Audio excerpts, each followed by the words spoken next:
just talked to Mauricio. What's his growth been like since he's been back here? And then you sort of bring him on late in those situations where you want him to cross. I mean, he delivers there.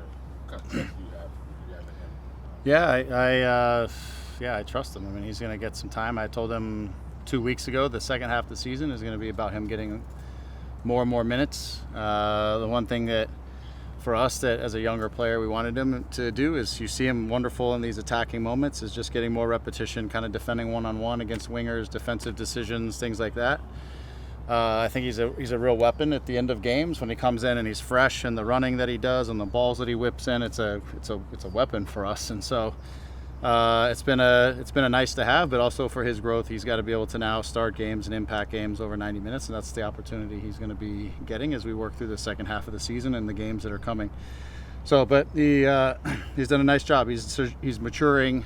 He's maturing in his full game, but he has some unique skill sets and his ability to cross, and I like his running off the ball. His proactive running I thought was really important at the end of the game. A lot of the first half stuff we were, the opportunity that becomes the penalty is off of Gabe making a proactive run that then entices the pass that then leads to the penalty. And I felt like through large stretches of the game we needed that, the runners to dictate the pass and not the pass to dictate the run. And so Maudy came on, and I think again he was running without the ball and instigating some movement on the side, and so I thought his influence was really good. And like I said, he's going to be getting more and more opportunities to have to make good decisions over 90 minutes, both with and without the ball, and manage the full stretch of the game, not just portions. So, but he's done a nice job. You seem to have good moments last year too, coming on. Yeah. Started. How much did it help him when he went away to come back? That sort of helped him grow as a man of the player. Yeah, I mean, it's tough to say because there was a few years there that he didn't get a ton of minutes there at a high level, but for sure when, just getting away from maybe your comfort zone sometimes certainly helps people grow up. I can say that for myself, having left Southern California and going to France for a few years, I certainly had to evolve in many ways as a person. So I know it can certainly help you in that regard, maturing and evolving and maybe appreciating some different things a little bit more. But for him, it's just been, I feel like since he's gotten back, he's always been a good striker of the ball. Even when he was playing with the second team, he was bending balls over and scoring on free kicks and doing great crosses, things like that. So those are, a small portion of the game of playing right back. There's a lot of other things you have to continue to do well, and I think he's continued to mature and grow in those things, and he deserves the opportunity. So he's going to keep getting those minutes to be able to, again, evolve and grow inside of the 90 minutes of managing a game, managing certain situations, stuff like that. When you come on late, and a lot of times for us coming on late is him pushing the intensity of the attack and getting into really aggressive positions and just ripping balls in. And now when you have to manage the game from the start, there's more scenarios that you have to manage through, and that's what he's gonna continue to grow at. Josh, go ahead. Has there been a lack of crossing from you guys this year?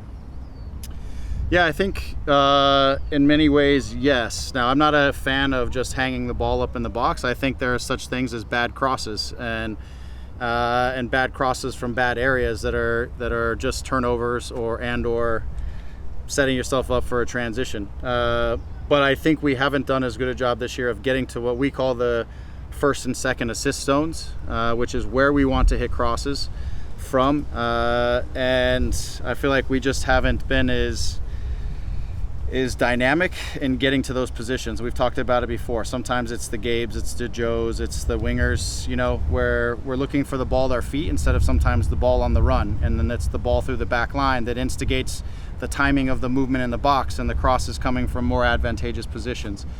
When you look at our goals the other day, you actually see that. Marco's cross is off of an action.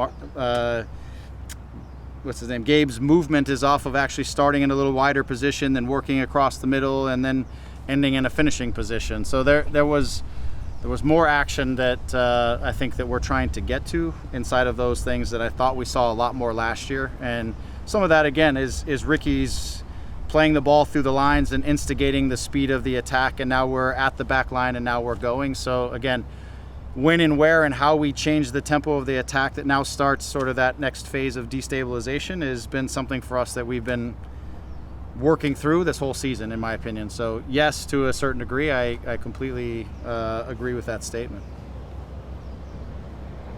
When it comes to so many games now in sort of a rapid succession, and Sure. you guys, sort of short on a Friday night now, how are guys like Maya handling it? How are guys like Gabe handling it? Guys who have played, significant minutes throughout this season?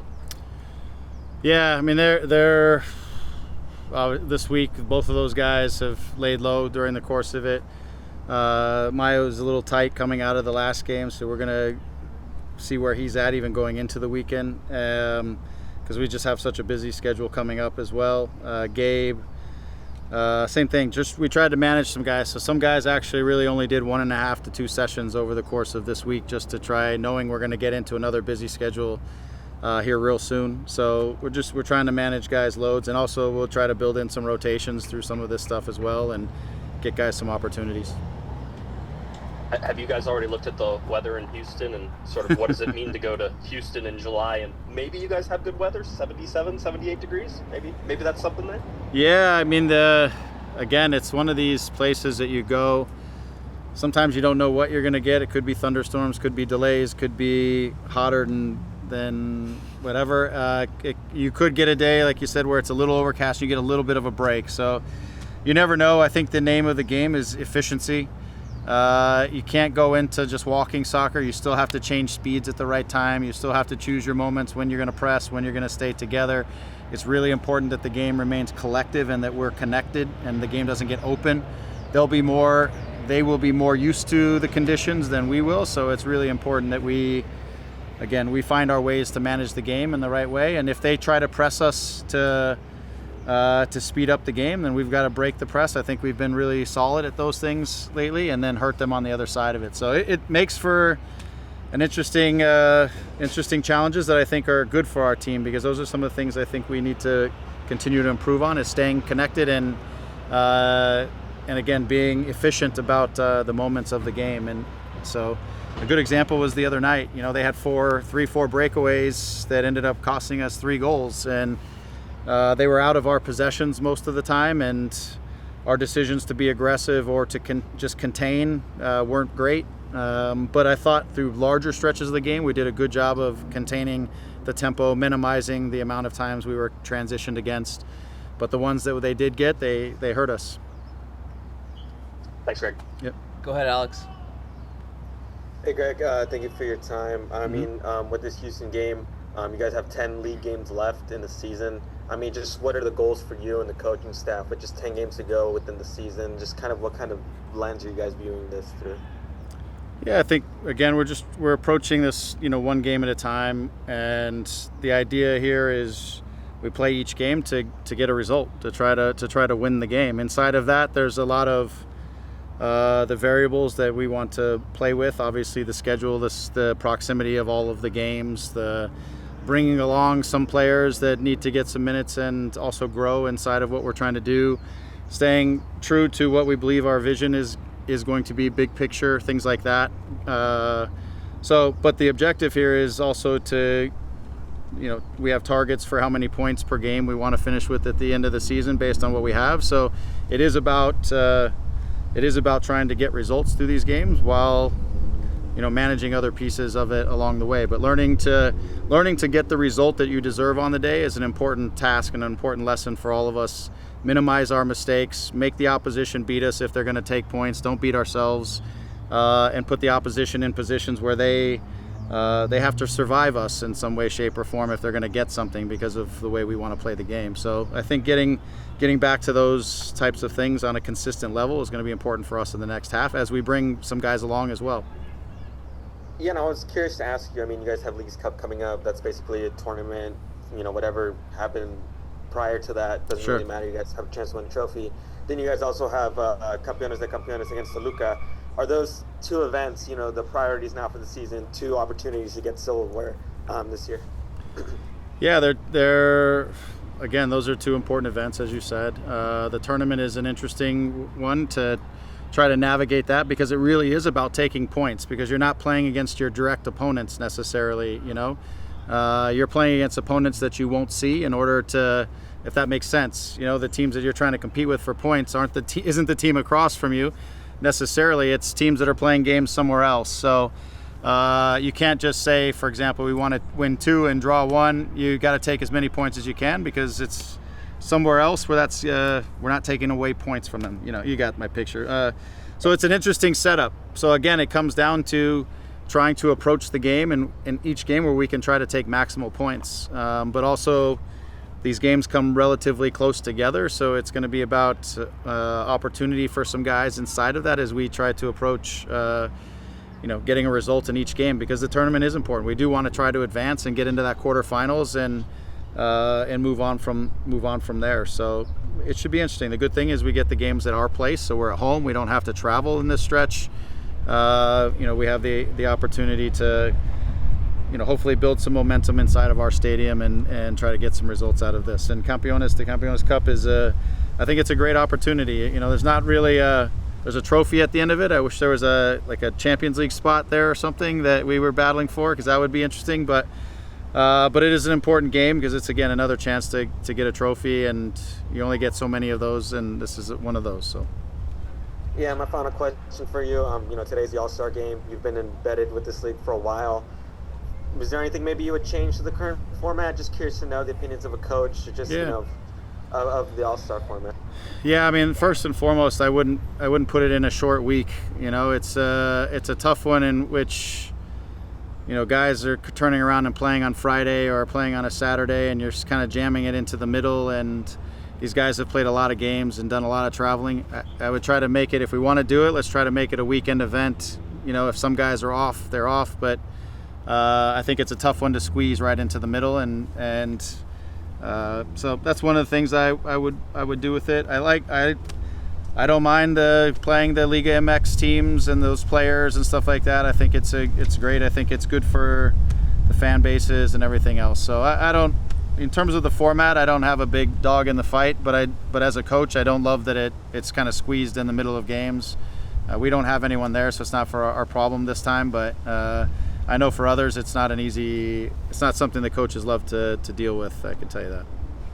Thanks, Greg. Or players, probably. So. Great. For?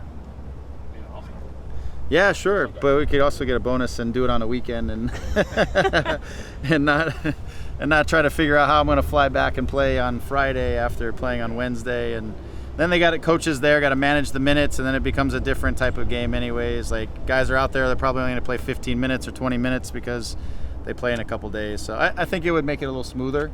I think it would make the event a little bit more, let it breathe a little bit instead of feeling so rushed. And I think that would make it it is a soccer game. It's not a basketball game where it's tighter and it's more costly for each guy physically. So anyways, that's my thoughts. Josh, you got something? They don't go anywhere, but that's my thoughts. Yeah, Greg, I just had one, maybe a little off the wall one, but with the transfer window just basically opening, you guys have 10 games left in the season. Does it feel like the transfer window was ill-timed this year?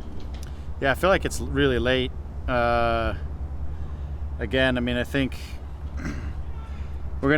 teams will get guys in. Maybe we will, maybe we won't. I don't know. But guys will get in, and the time they settle in, you're going to be really down the stretch run. It's late. I would prefer guys be getting in a little earlier in July. They're getting settled in the month of July, and then you're trying to hit the ground running for August, September, October, and into the playoffs, because it does take time for guys to adapt, and you don't want to be right on top of the playoffs as that happens. But so that would be my opinion on that. Again, it'll be interesting to see how things evolve over the next couple years, and whether we switch the calendar and how these windows play themselves out and all that kind of stuff. So there's a lot at work here. Thanks, Greg. Yeah. Yeah, I think there potentially will be discussion around it, but I also don't think it's something that's going to happen anytime soon, which may mean they kick the can down the road to the end of the season. Who knows? There might be more pressing issues. I'm not sure exactly, but we know it's not going to happen next year, so it may not be the most pressing thing. But it is a big deal. I mean, if we do it, it's a huge shift that probably does take time and preparation and planning and all those things to get done the right way. so in the most efficient way. So. All right, good to see you, Josh. Good to see you, Alex. Guys, take care.